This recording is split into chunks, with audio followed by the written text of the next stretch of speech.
मैंने एक दक्षिणपंथी वेब के आधार पर एक त्वरित टिप्पणी लिख दी थी। राहुल भट्ट एक जो हमारे कश्मीरी पंडित हैं, जिनका कश्मीरी इस्लामिक आतंकवादियों ने उनकी हत्या कर दी और वहां टारगेट किलिंग में पहली बार कश्मीरी हिंदू सड़क पे उतरे। उतनी बड़ी जब हुई थी 90 में, तब भी नहीं, इस तरह से कहिए पूरे सड़क पे उतरे, प्रदर्शन किया, लाठी खाई, अश्रु गैस झेले, जबरदस्त प्रदर्शन। और पहली बार पूरे शिक्षक समुदाय ने, कश्मीरी पंडित शिक्षक समुदाय ने सामूहिक इस्तीफा भेजा। ये कश्मीरी पंडितों के इतिहास में पहली बार इतना बड़ा विरोध हो रहा था। तो पूरे विरोध को डाइवर्ट करने के लिए एक पोस्ट आया कि राहुल भट्ट रोहिंग्या मुसलमानों का पक्षधर है, वो उन्हीं के सेकुलर हिंदू है, मतलब छोड़ दीजिए उनका तो नाम, क्योंकि बैन कर देते हैं वो लोग, म्यांमार वाले जो है जाति का नाम लेने पे। बहुत सेकुलर था और ये वायरल किया गया, जिसको आपने एक्सपोज किया। दादा, ये पूरी खबर क्या थी, कैसे आपके पकड़ में आई ये खबर? अच्छा, ये वाला जब मैंने पोस्ट किया सबसे पहला वाला इस थ्रेड में, तो हंगामा हो गया। मुझे कोई हंगामे की न तो आशा थी न तो मेरी प्लानिंग थी, लेकिन जब ये हंगामा हो गया तब मैंने पूरा कारण बताया कि क्यों मुझे ये संदेहास्पद लगा। तो उसमें आप देखिए, स्क्रॉल डाउन कीजिएगा तो मैंने 8 कारण बताए हैं कि क्यों ये संदेहास्पद है। देखिए 1 2 3 4 करके मैंने 8 कारण बताए हैं। सबसे पहले तो देखिए कि अगर फेसबुक खोलने पर आपको एक मैसेज दिखता है कि क्या आप कोविड वैक्सीनेटेड हैं, ये वाला मैसेज अपने डिस्प्ले पिक्चर के ऊपर लगाना चाहेंगे? ऐसा कभी कभार आता है, जैसे हम फेसबुक खोलते हैं। ये हाल में शुरू हुआ पैंडेमिक के समय से। इससे पहले हम बहुत पहले चले जाएं तो जब मेक इन इंडिया प्रोजेक्ट था भारत सरकार का, तब एक आता था कि क्या आप अपने डिस्प्ले पिक्चर के साथ मेक इन इंडिया का लोगो लगाना चाहेंगे, या उसका एक आपका जो डिस्प्ले इमेज है वो पूरा बदल जाता था उसको लगाने से। लेकिन आप देखिए 2017 की फोटो है। भारत सरकार तो एक बहुत बड़ी इकाई का नाम है। राहुल भट्ट जैसे मामूली एक व्यक्ति के लिए यह संभव नहीं था कि 2017 में उसके पास ऐसा टेक्निकल नो हाउ हो कि वो ऐसा एक संदेश अपने एक फोटो पर लगाए। Number 1।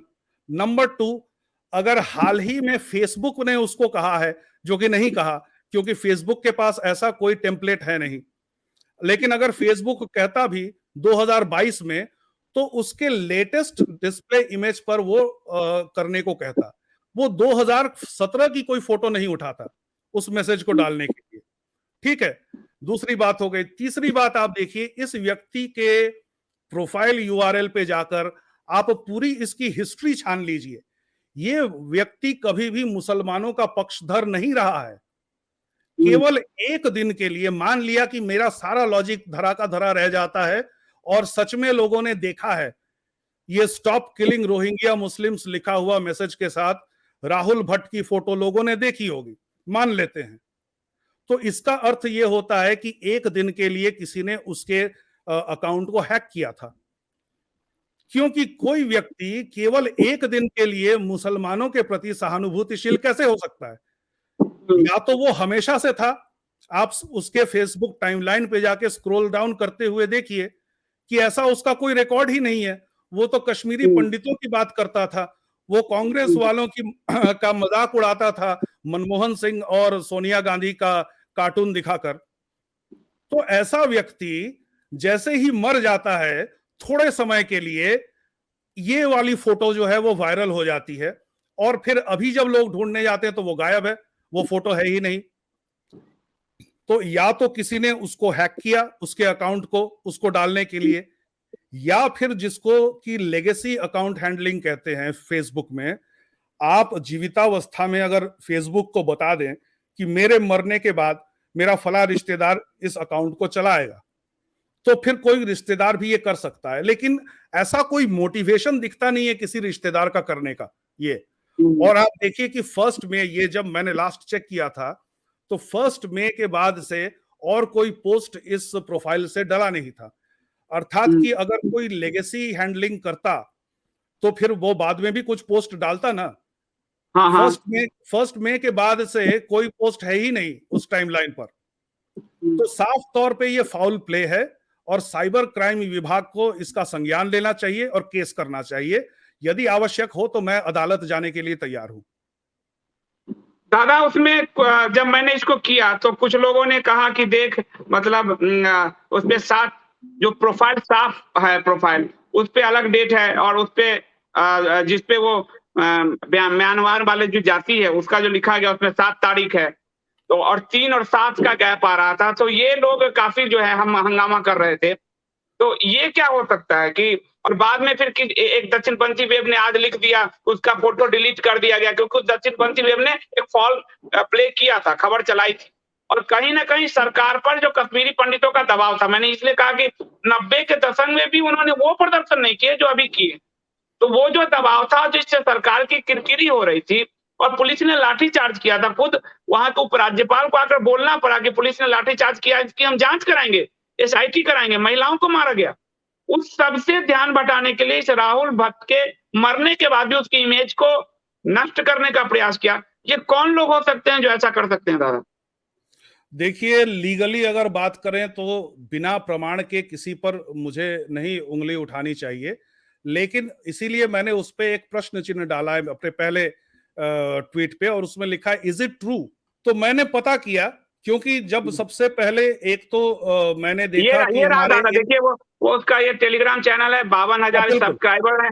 Always taught you to have patience before jumping like popcorn, यानी उसकी मौत को पॉपकॉर्न की तरह दिखा रहा है कि तुम लोग जंप ले लेते हो। ये राहुल तो गद्दार है, ये लिख रहा है, इसके स्क्रीनशॉट उसी के टाइमलाइन के हैं टेलीग्राम के। जी जी जी जी जी दादा। तो मैंने सबसे पहले फेसबुक में अपने एक मित्र को देखा संदेह जताते हुए कि ये फर्जी फोटो है। तो फिर मैंने उससे पूछा कि भाई ये कहाँ से मिला तुमको, क्योंकि पहले दिन उससे शायद वो सुबह की बात होगी और पिछली रात को मैंने ये फोटो किसी और के टाइमलाइन पे देखा था। राहुल भट्ट को तो मैं जानता ही नहीं था, वो नाम तो पता ही नहीं था मुझे, किसी और के टाइमलाइन पर देखा था। तो मैंने उसे पर्सनली ये कहा था कि मुझे लगता है संयोगवश जो फिल्म मेकर है महेश भट्ट, उसके बेटे का नाम भी राहुल भट्ट है। और वो आपको पता होगा कि 26/11 का जो आतंकी हमला हुआ था उसमें उस पर भी काफी जांच पड़ताल हुई थी, उसका नाम तो मैंने मजाक मजाक में कहा ये राहुल भट्ट भी वो महेश भट्ट के बेटे राहुल भट्ट जैसा तो नहीं है। तो लेकिन फिर बाद में जब मुझे इस पर संदेह होने लगा तो मुझे अपने कथन पर भी अफसोस होने लगा कि मैंने क्यों ऐसा संदेह किया, मुझे पूरी जांच पड़ताल कर लेनी चाहिए थी। इस व्यक्ति का कोई रिकॉर्ड नहीं है पूरे फेसबुक टाइमलाइन में कि ये मुसलमानों का पक्षधर है। ये अचानक एक दिन के लिए, और आप ये भी सोचिए कि सितंबर 2017 की अगर ये बात होती तो हम लोग जो रोहिंग्या को लेकर इतना हंगामा मचा रहे हैं, हम लोग 2017 में नहीं मचा रहे थे।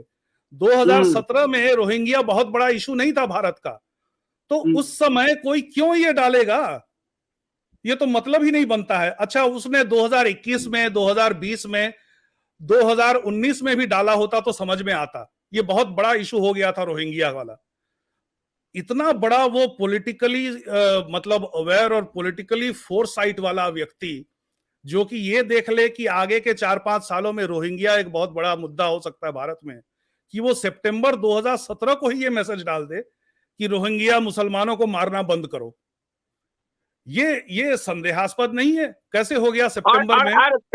दादा में एक और कश्मीरी पंडित को कैसे गाली दिया जा रहा है, आप देखिए ये गौरव प्रधान का ही है ये टाइमलाइन। उफ, ये कश्मीरी पंडित गजब लोग हैं, we know more than what your eyes can सी।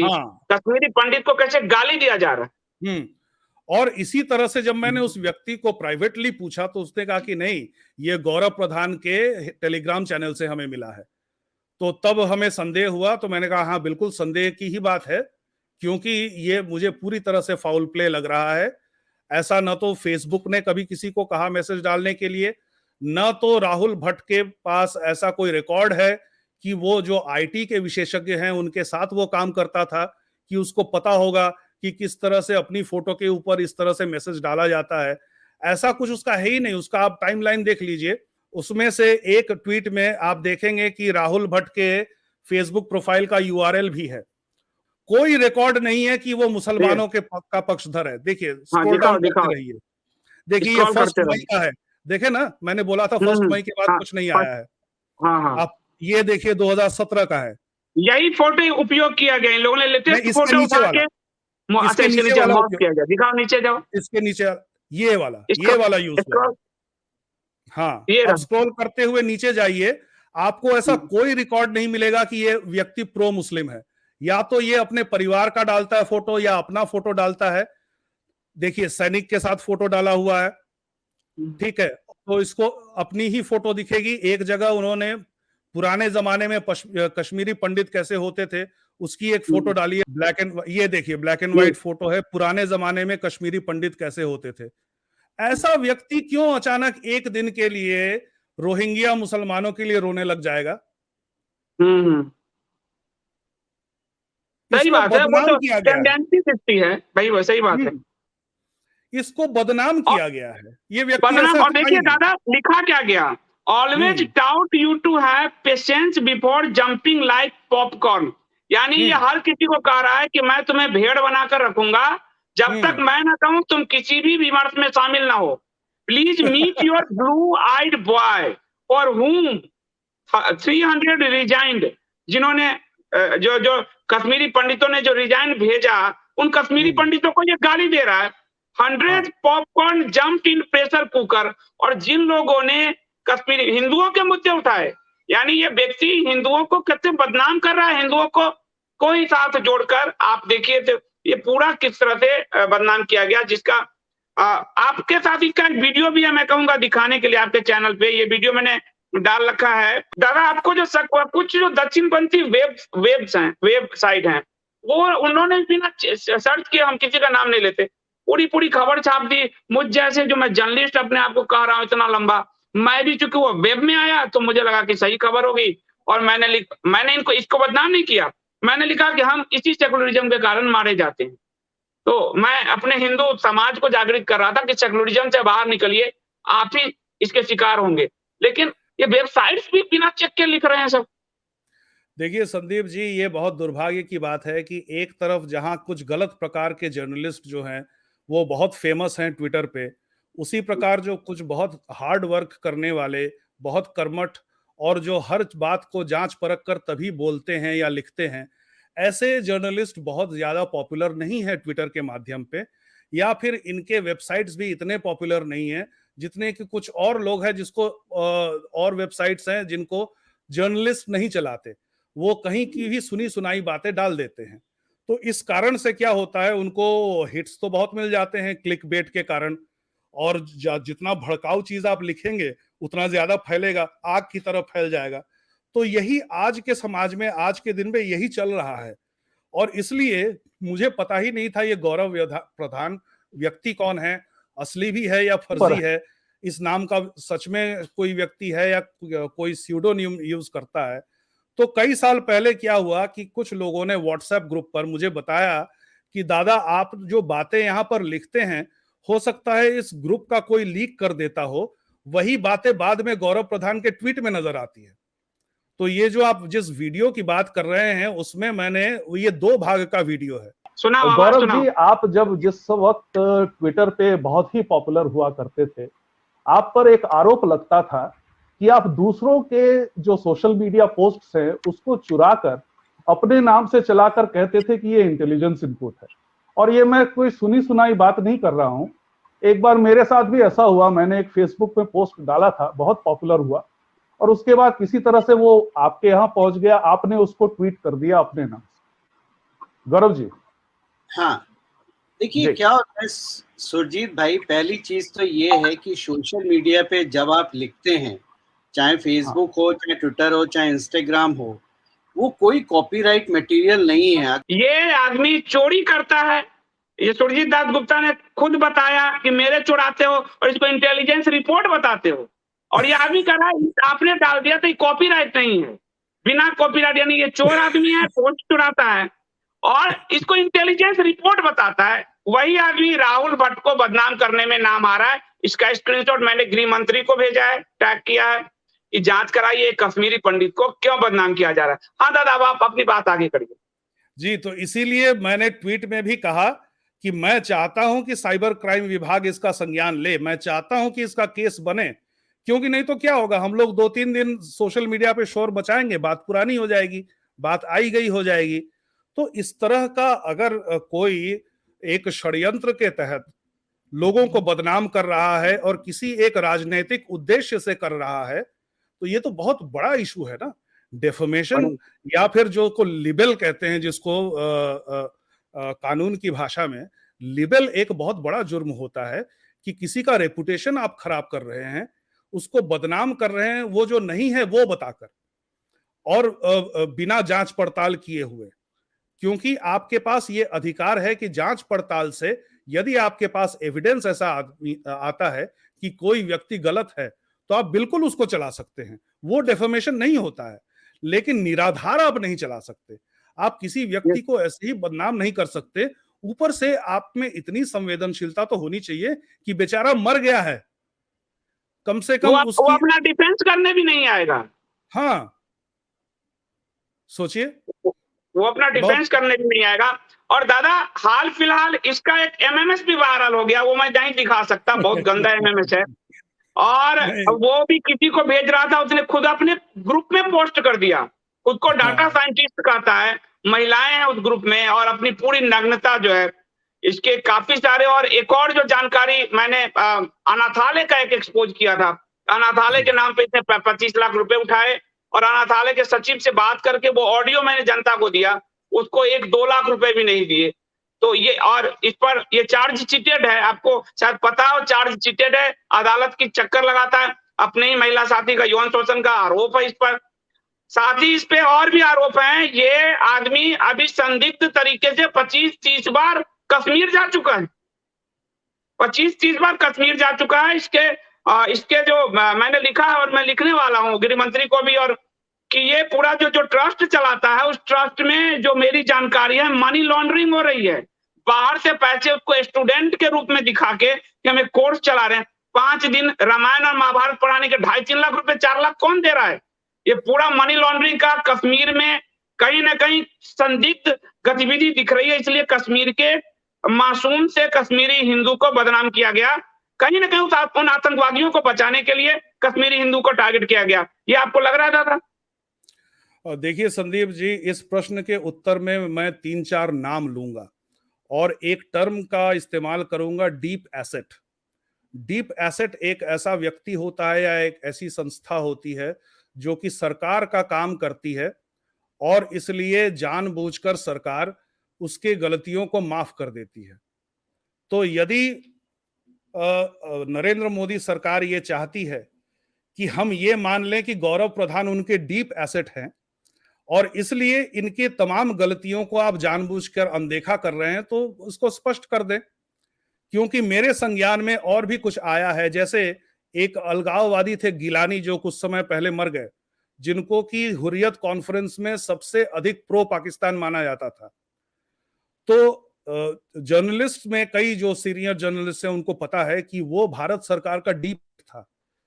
जानबूझकर उसको इस तरह से फ्लोट किया गया था कि पाकिस्तान वाले उसको अपना आदमी मान ले, और अपना आदमी जब मान लेगा तो उसको अंदर की बातें बताएगा जो कि वो पास ऑन कर देगा भारत सरकार को। इसी प्रकार से एक व्यक्ति है जो कि एक लेफ्टिस्ट वेबसाइट चलाता है, मैं उसका नाम नहीं लूंगा क्योंकि फिर बहुत बड़ा लीगल केस हो जाएगा। उसके बारे में भी यह प्रचलित है कि वो भारत सरकार का डीप एसेट है और जानबूझकर भारत सरकार को गाली देता है ताकि वो कम्युनिस्टों का और मुसलमानों का विश्वास पात्र बन सके, ताकि उनके अंदर की खबरें बाहर आ जाए।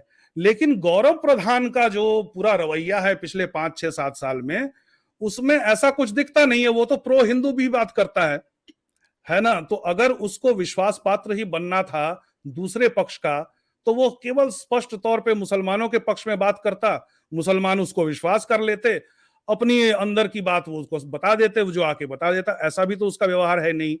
अब आपने उसके इतने सारे जुर्म गिनवा दिए, लेकिन फिर भी अगर पुलिस उस पर कार्रवाई नहीं करती है, अगर सरकार इसका संज्ञान नहीं लेती है, अगर अदालत पे इस पे केस नहीं चलता है, तो क्या हम मान ले कि गौरव प्रधान सच में, जैसा कि वो कभी कभार अपने आप को जासूस भी बताता है, तो हम मान ले कि वो जासूस है? और अगर जासूस है, मजे की बात यह है कि जासूस के बारे में कभी नहीं पता चलना चाहिए कि वो जासूस है। और ये एक ऐसा व्यक्ति है जो कि बोलता फिरता है मैं जासूस हूं।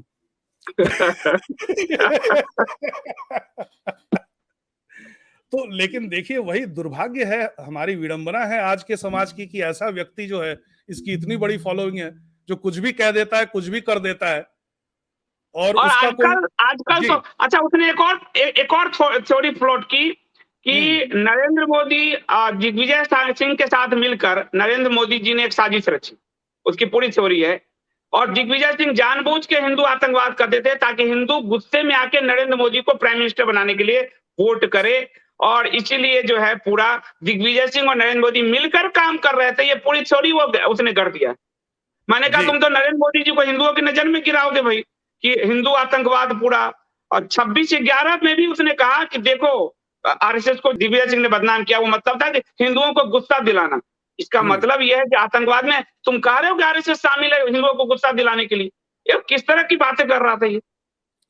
मुझे लगता है देखिए जो सोशल मीडिया यूजर्स हैं उनको इन्हें गंभीरता से लेना बंद करना चाहिए, क्योंकि आप देखिए कि अगर मैं शुरू करूं द्वितीय विश्व युद्ध से, तो हिटलर का जो प्रोपेगेंडा मैनेजर था जोसेफ गोएबल्स, उसके बारे में आपको बहुत सारे लेख मिल जाएंगे कि किस प्रकार से वो एक झूठ को 100 बार बोलता था तो लोग सच मानने लगते थे। और ये उसकी अपनी थ्योरी भी थी कि झूठ को बार बार बोलते रहो तो कुछ समय बाद लोग उसको सच मानने लगेंगे। इस प्रकार से कई सारे जिनको कि कंस्पिरेसी थ्योरिस्ट कहा जाता है, ऐसे लोगों के बारे में आपको लेख मिल जाएंगे, लेकिन कोई गौरव प्रधान पे लेख नहीं लिखता है क्योंकि कोई सीरियसली लेता ही नहीं उसको। सही बात है। इसलिए हम जैसो खास करके देखिए सोशल मीडिया जो है ना, उसको जिस वर्ग को अगर हम आयु के हिसाब से भाग करें तो एक वर्ग आता है जिसको हम लोग 20 समथिंग कहते हैं। 20, 21, 23, 24, 25 साल की आयु के जो बच्चे हैं, उनमें सबसे बड़ा रेज है सोशल मीडिया। उनको समझाना है कि गौरव प्रधान जैसे तत्वों से बचे रहो, क्योंकि ये तुमको भटकाएगा। उन्हीं के चक्कर में फंसा हुआ है वो बच्चा ही फंसा हुआ है। अब देखिए कह रहा 100 करोड़ रुपए में कंपनी बेच के आया, लेकिन अभी जब एमएमएस बाहर हो गया तो कहा गया कि पत्नी रोती है कि तुम अपने घर क्यों नहीं खरीद सके। 100 करोड़ से घर तो बन ही जाएगा दिल्ली में, कहाँ गए 100 करोड़? और लोग फंस जाते हैं उसमें। जी जी नहीं तो ये नई पीढ़ी को हाँ ठीक कह रहे थे दादा। एक बात तो हमें धन्यवाद करना चाहिए ट्विटर को कि उसने भगा दिया उसको। हाँ। तो ट्विटर और फेसबुक में है भी तो उसका प्रोफाइल बिल्कुल चलता नहीं है, शैडो बैंड है आप कह सकते हैं कि हाँ। उसके पोस्ट को बहुत कम लोग देखते हैं, तो इसलिए उसके पास टेलीग्राम ही बच गया है अभी। हाँ। तो टेलीग्राम से भी भगाने की व्यवस्था करनी चाहिए, अब करनी चाहिए, क्योंकि वहां पे वो एमएमएस डाल रहा है महिलाओं, मतलब हद हो गई।